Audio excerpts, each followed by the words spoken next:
Do you guys ever think about dying?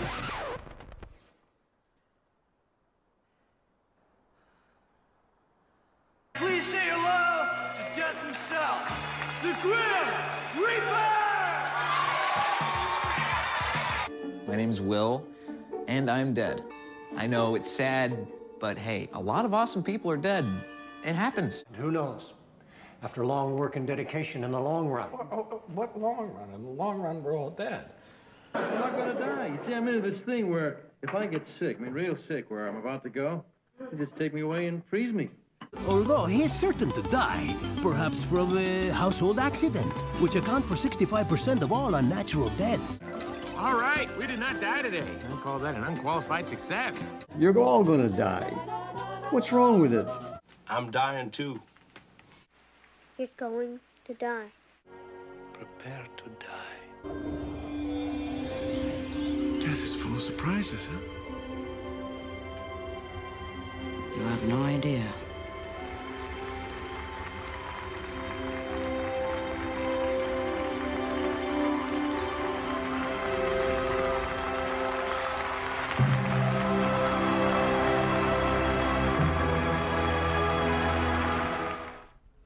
Welcome to Mortality Movies. I'm Gail Rubin, the doyen of death. That's death, not death. A doyen is a woman who's considered senior in a group who knows a lot about a particular subject. And that would be me when it comes to the party no one wants to plan, a funeral or memorial service. Here at Mortality Movies, myself and my guest death educators join me in talking about film clips that we're going to watch that relate to death, funerals, grief, and end-of-life issues. Today I am joined by, we have on the far right, Danielle Slupeski, and right next to me, Jenna Reeves. Danielle is a death doula, and Jenna is a death doula and a grief coach. So what we're going to do is show you some film clips, and studies indicate that you will remember the information in a video about 30% longer than just listening to anybody give you information speaking about it. So we'll be watching movies, talking about them, and hopefully you will learn something and put it into action, because despite great advances in medical care, humans do still have a 100% mortality rate. And if you are watching this on YouTube, you will be able to access most of these film clips through links in the description box. So look for those and you can go back and forth between our discussion and the video clips. Our topic today is grief and understanding grief. Our first clip to help us understand grief is All That Jazz. It's a 1979 film that was actually directed by Bob Fosse, the dancer, choreographer, director, and it's telling his own life story through the career of a character named Joe Gideon, who's played by Roy Scheider. And in this clip, we are going to learn about Elisabeth Kubler-Ross and the 5 stages of grief that has become so popular or known in the popular culture, but maybe not quite understood. So let's watch this clip. I neglected to mention in this film clip that woman he was talking to, Jessica Lange, was Angelique. She's actually an angel of death. So she's asking him about his life, and he's talking about it as we're interspersed with this comedian talking about Elisabeth Kubler-Ross and those famous 5 stages: anger, denial, bargaining, depression, and acceptance. Jenna, could you talk a little bit about Kubler-Ross and where this came from?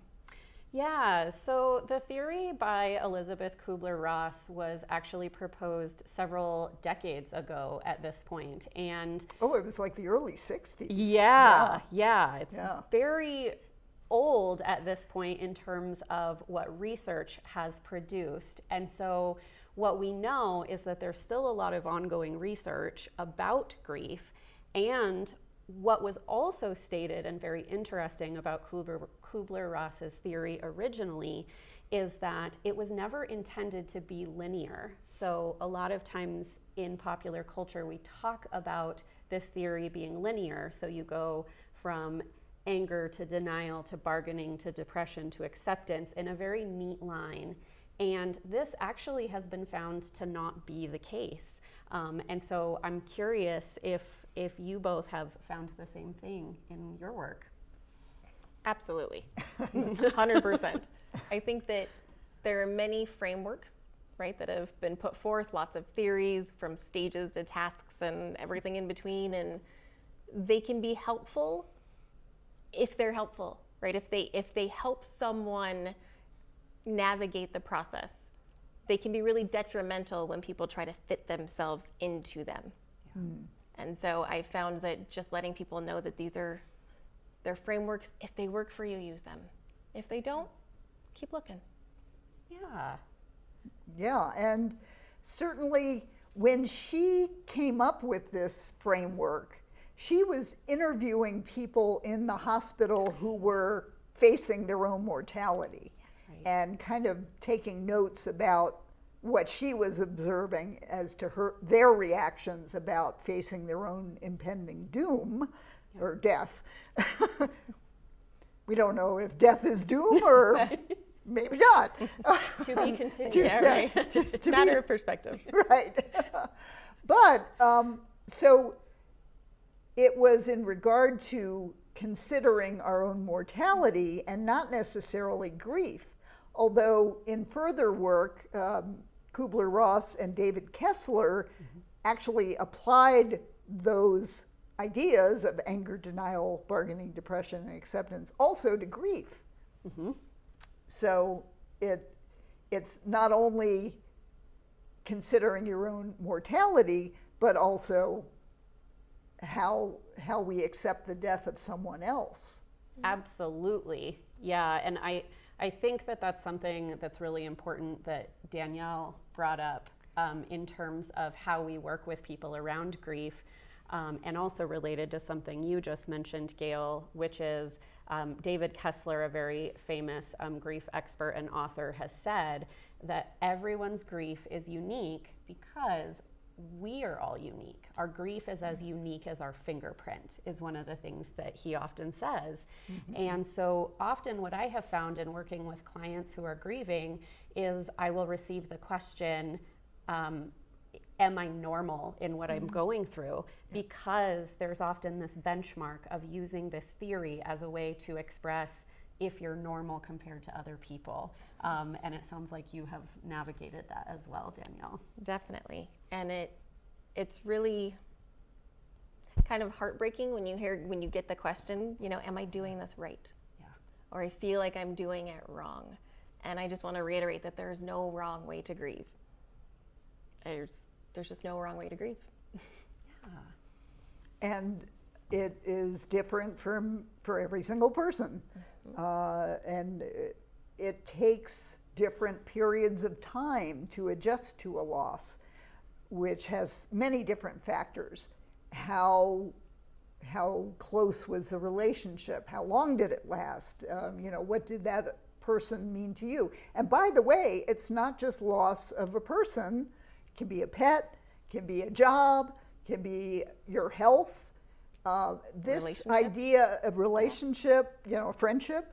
So you can grieve with these anger, denial, bargaining, depression, acceptance framework a whole host of losses. And grief does apply to many different losses. Absolutely. Yeah. Yeah, and I think one of the other things that is really interesting about Kubler-Ross's theory is that it's often depicted as a linear path, a straight line.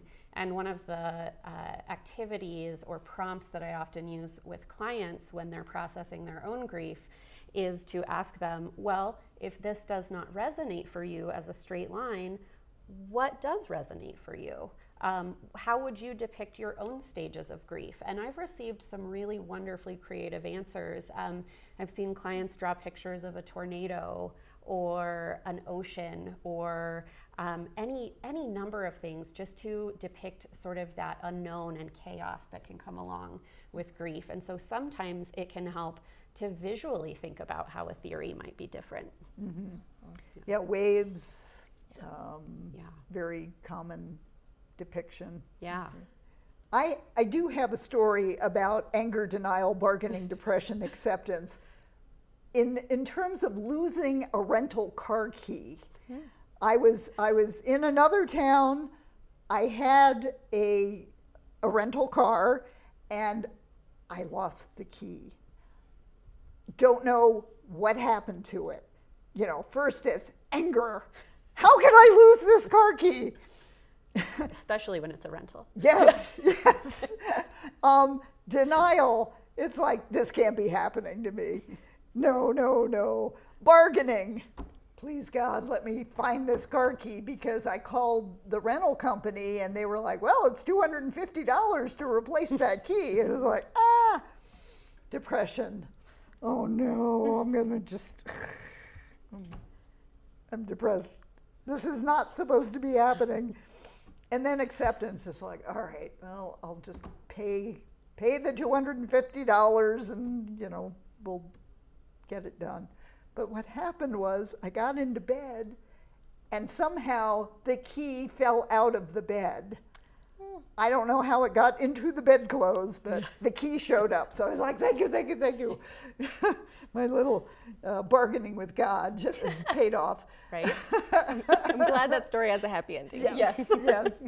Well, I think that's another interesting thing to bring up about the clip as well, Gail, is this idea that when the comedian is actually depicting what acceptance is, he just sort of shouts the word acceptance. And I think that this is really indicative of the fact that we don't really know what acceptance looks like, because there's not technically an end to grief. We often talk about this linear path of, if you go through anger and bargaining and denial, you'll reach this end point of acceptance. But often when you talk with people who are grieving, it's a really vague and tenuous term to discuss, because they don't really know what that looks like yet. Mm-hmm. Yeah. Mm-hmm. What do you think acceptance does look like? That's a great question. For me personally, and working with clients and volunteering at the Grief Center, it's accepting where you are in any given moment, right? Allowing yourself to feel what you're feeling right now. If I'm having a tsunami of grief and I need to release it through a bunch of tears, okay. You know, I may need to excuse myself if I'm at work to do that, but I'm gonna let myself do it because I accept that that's where I am. It's not necessarily accepting the loss or who you are or who you become. It's just, who am I right now? What's happening in this moment? So I think that for me is always kind of the goal, whether we're talking about grief or just dealing with any tough emotions throughout the day. It's just, this is where we are right now, and what do I need to get through this moment? Well, and really all we actually have is this present moment. And so it's healthy to, you know, be in the now. Yeah. Yeah. Yeah, I would just add on to that, and I completely agree. The present moment focus is so important. And then adding into that the idea of integration. So integrating your loss into whatever might be new to your path in life after a loss. So figuring out basically, how do I take this loss along with me on my journey, and what will help it be meaningful to me as both a legacy and also a point of processing as I move forward. Very important. Yeah, when you said integration, I was like, what does that mean? Yeah. Yeah, right. Yes, it sounds very, very technical, and at its core, I think integration is really just that piece about what do I want to take along on my journey? Okay. Yeah. Well, let's go to two other aspects of grief. There are two kinds of grieving styles that you might not be familiar with. One is called instrumental grief, and we have a clip from the 2005 film Elizabethtown, where in this scene, Drew Baylor is the character played by Orlando Bloom, and he's interacting over the phone with his mother, Holly Baylor, played by Susan Sarandon. Drew's father, Mitch, was visiting family in Elizabethtown, Kentucky, when he unexpectedly has a heart attack and dies. And let's watch this clip to see Holly's way of dealing with her grief. So instrumental grieving is getting busy. You heard her on the phone. She's learning organic cooking. She's learning tap dance. She's fixing the car. She's fixing the toilet. And I have witnessed my own mother-in-law, when her first husband died, that's what she did. She was getting rid of his favorite foods out of the kitchen. She was getting rid of his clothing. Have you seen this? No. Definitely. Absolutely. Yes. I have a client that I worked with last year. Husband died very suddenly. I was with her throughout the process of helping to withdraw life support at UNM in the ICU. And she was back to work within about 3 days. Wow. You know, and that's where she needed to be to keep distracted and keep herself busy, and just one of those go, go, go kind of people. Mm-hmm. And quieting down is tough. You know, it's tough to sit down with that for a little bit. And she's gotten there, you know, in the last year or so, like, because the thing is, grief waits for us. You know, we can be as busy as we want to be, and it'll wait. Yeah. Absolutely, yes. I would say this clip is definitely an important hallmark example of what this type of grieving looks like, because she really has the mindset, like, I'm out here, I'm making things happen, and she truly believes that she is, and that movement is what is helping her process. And that's also one of the things that I think is important to highlight about her approach, is that, going back to what we said before, it's about that present moment. And so she's telling her family, like, I'm taking this 5 minutes at a time. And I was really taken aback by that, because that's something that has been shared with me by a friend who lost her dear husband. She said when they were in the hospital that a nurse told them, first you take it 1 second at a time, then 1 minute, then 1 hour, then 1 day. And pretty soon you'll be able to put one foot in front of the other. Wow. Wow. Yeah. But this is not usually what people think of when they think of grief. They think probably of depression and just going within. And this is called intuitive grief. And we have a clip from the film A Single Man, which came out in 2009. Colin Firth plays George, whose partner was killed in an automobile accident a year earlier. And he grieves with deep sadness. He's finding it hard to pull himself together. And his reaction exemplifies intuitive grief. Let's watch this clip. This man possibly also has complicated grief, because he's been grieving for over a year, and the societal issues. This is 1960s Los Angeles, and it was a homosexual relationship. So there's layers upon layers of grief on top of what he is experiencing. But did you notice he took 4 aspirin? The man's in a lot of pain. Yeah.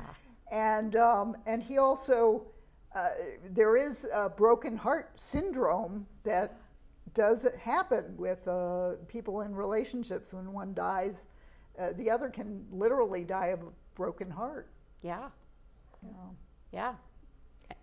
I think a lot of grief can show up in physical symptoms. Mm-hmm. You know, where even if we're Absolutely. not completely aware that all of these things are happening in us, I mean, from headaches and tummy aches to really big things like getting diagnosed with autoimmune disorders and, cardiac events and broken heart syndrome ideas. And so recognizing all of the different ways and symptoms of grief, like physical symptoms, I think is really important for people.